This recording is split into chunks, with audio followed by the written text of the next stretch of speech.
What up, Sagittarius? Welcome. This is the Feminine Inquisition. We're doing your reading for the eclipse. A few things. In the description box, you will find a link for the school community that I created so that we can talk and get weird. It's free. It's about astrology, tarot, all things I love, mind, body, X, right? So the spirit that is in our body, how we move this body, how we experience this life. I hope that I can see you there and we can have full discussions. I'm going live tonight so that we can talk about the eclipse. It's called Eclipse Together. Just click the calendar and you shall find it. I've created a board for today's reading. I'm going to start with the Shamanic Healing Oracle. We're going to pull a card for Sagittarius for the eclipse. We're not going to look at it until the end, and that is how we're going to finish your reading. Can I see, please, one card for Sagittarius?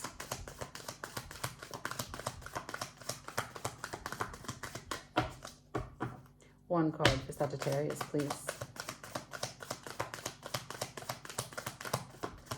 Thank you. All right, now we're going to use the Tower of Dreams and go through the board. Here we go. First card is, what are you finalizing? What are you releasing? What are you letting go of? What are you turning back to complete, to feel achieved, over, with, by? Show me, please, for Sagittarius. What is it that they are letting go of? What are they releasing? For Sagittarius for this eclipse. Cool. Can I see, please, how you feel about it? How does Sagittarius feel about this? Nice. Can I see the environment in which it occurs, please? Thank you. And where does the light shine on? What is the door open to for this eclipse for Sagittarius? Thank you. Wow. Sweet. Okay. So let me just tell you about the solar eclipse, okay? So the moon stands between the earth and the sun, which means that the sun is going to be shining its bright light. Of course, we're receiving consciousness from the sun, but the moon is going to act like a second sun, and it's going to give us a better sense, a better approach to understand our emotions and how we really feel about the information that's being delivered. And it gives us a chance to see how any changes that are being asked of us or changes that are being thrown to us, can we integrate as more nurturing for ourselves, right? Whether we are the ones making the change or adjusting to changes, see how this can be the most nurturing for our long-term process, right? For our highest good, no matter how uncomfortable it may be. So what is it that you are going back to finalize, release, and let go? This is manipulation. This is distortion. This is self-sabotage. This is the shadow coming through and coming out of your mouth. This is other people using their worst thoughts about you to, I don't know, dictate how you feel, take away opportunities from you, speak badly about you, get into your head, and for you to be crippled and not be able to speak or think with clear intentions and your highest integrity, your authenticity. It's an unstable way to process information and then put information back out of your mouth.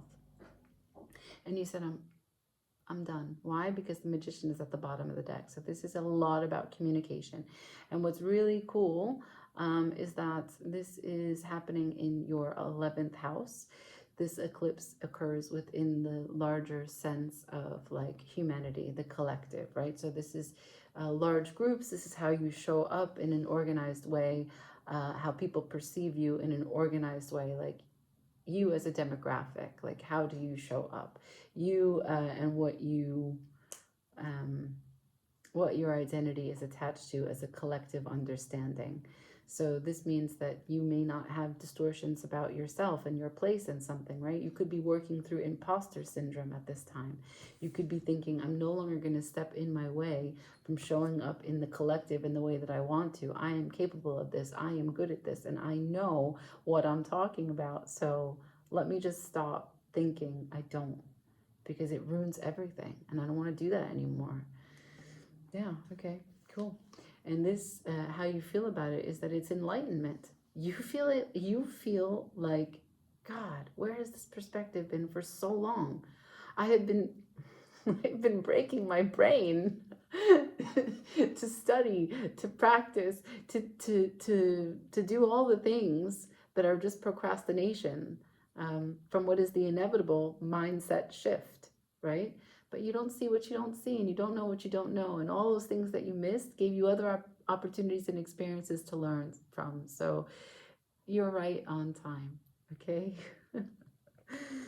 Okay. I want to also say that because this is a Neptunian Piscean card, what we're talking about is that Saturn right now is in Pisces and Neptune is joining it. And so there's a lot of movement. And so there's no moon card yet on the deck, on the table. I knew I was going to say deck. There's no moon card yet on the table. And so this suggests to me that this eclipse is being experienced by you by the opposition, which is Saturn in Pisces, okay? And so the environment that this happens in is being left, being abandoned, feeling abandoned, whether it's in your own mind or if it happened in real life. This is about an inability to be flexible as something has asked you to adjust, and there was a fixed perspective in the way that you didn't. And so there's a loss here. There's a loss of finances, there's a loss of resources, there's a loss of love, there's a loss of connection, there's a loss of anything that's really tangible that you usually invest your time and your energy into, and you feel it slip through the cracks. And you don't really have it, and you don't really have a handle on why you don't have it, and it's just a pain. It is a painful moment of trying to understand, how did I lose it? How can I not get caught in the spiral of thinking about how I don't have it? And can I just stop asking myself why I don't have it? And can I just start moving towards a mindset where I do have it, where I am it, right? Rather than looking for it and searching for it, but that I am it.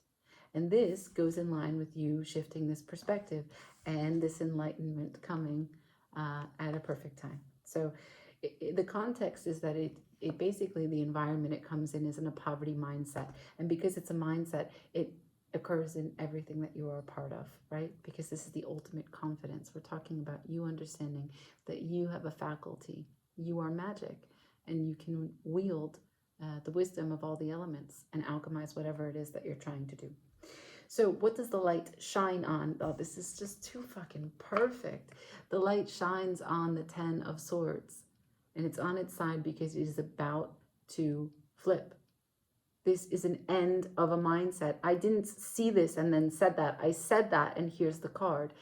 10, completion. Swords, thinking. This card, stinking thinking. This is the end of your stinking thinking, okay? So let's just go now to the Tarot of Mystical Moments, and we'll just ask for some clarifying advice. And, you know, I mean, it's pretty straightforward, so thank you for being so clear. But if there's anything else that you want to say, I'm here for it. Show me, Sagittarius, clarifying advice, please, for this eclipse.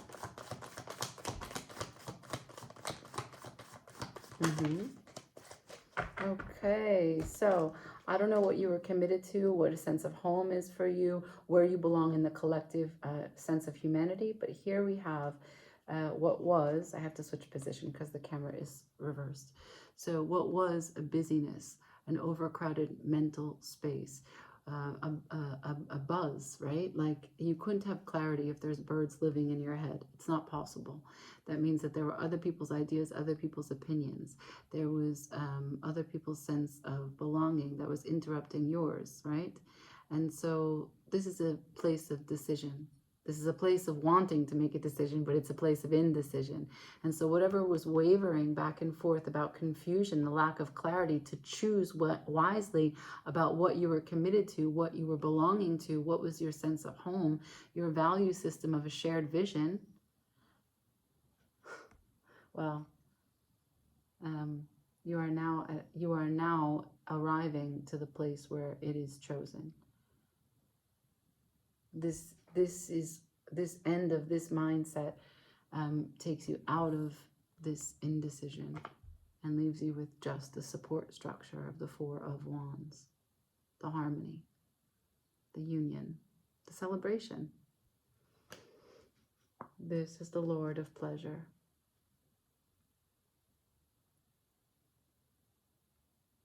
This is going back to retrieve all of the wisdom of everything that you've been through, that which you know, or even from your ancestors, that which you don't know, recognizing what you are a part of, the longer story.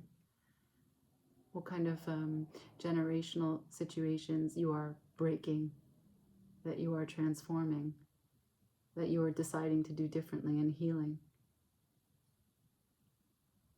There's a levity that's available now, right? From the Five of Swords. Maybe someone in your family, maybe someone told someone else in your family that they couldn't, they wouldn't, nothing would work. No creative endeavor would work, no working for the public would work, nothing would work because of your stereotypical whatever, you know, whatever kind of background you come from, whatever racism, whatever putting of the box, putting you in the box, whatever it was that brought you that poverty mindset and got in the way. All 10 of those swords, which have nothing to do with you, but get in the way of everything. By the way, this is also a sun card. This is the sun in Gemini. Hello. So when the cards that are involved in the eclipse come out, we have to talk about them. So this is also a moon card. So when the moon card shows up in the eclipse, what we're talking about is how the presentation of information will be. So this is moon in Libra.